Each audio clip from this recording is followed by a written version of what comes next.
But it seems that President Trump seems to focus on trivial matters that don't really have anything to do, getting into Twitter wars and what have you. It kind of bothers me as a citizen. What are your thoughts on? You've engaged in some of these wars.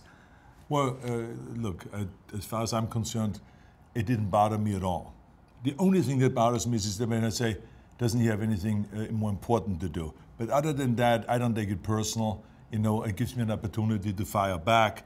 And so we have been having a good time with this whole thing. So he talks about my ratings, then I can talk about his ratings, which are the lowest of any president in modern history, being like in the honeymoon period and then being that low in the ratings. It gives me a chance when he talks about the environment that I can fire back and say, are you really sure about this, that you want to go and bring coal mines back and the coal industry? The industry is dying.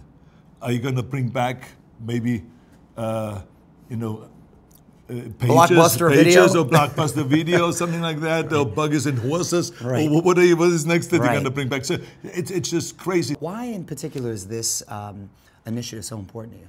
Well, first of all, let me just tell you that it is great to have you here. Thank you. As you know, it is celebrities are very important because they are able to put the spotlight on an issue. But what made you special is because you had your own story about the way you grew up and how important after-school programs were and sports programs were and how you then got into sports and all this. So it's a great story. People like to hear, the real thing.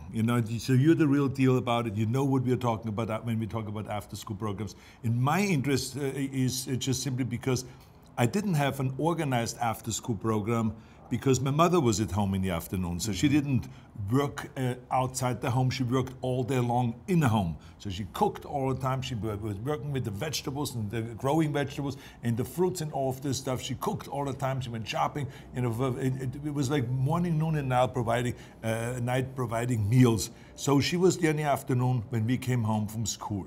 So there was someone there that said, do your homework, otherwise you can't get out of the house. When I saw in America that so many kids don't have that, right. They don't have the adult supervision in the afternoon after they're finished with school, I said to myself, instead of complaining about it, let's do something about it. Let's come up with a solution. Let's get into action. And that's what I did. I started organizing in Los Angeles a program. Then we went to other cities, and now we are in 48 different cities in the United States, providing after-school programs for 74,000 kids. I don't know how any initiative will ever come to fruition with such low approval ratings that you just mentioned. What advice would you have for him, our president? I think that the only advice, overall advice, usually I don't want to give advice to politicians at all. They have to figure it out themselves. But I think the most important thing is, if he's successful, we're all going to be successful. Any reconsiderations about a possible Senate run?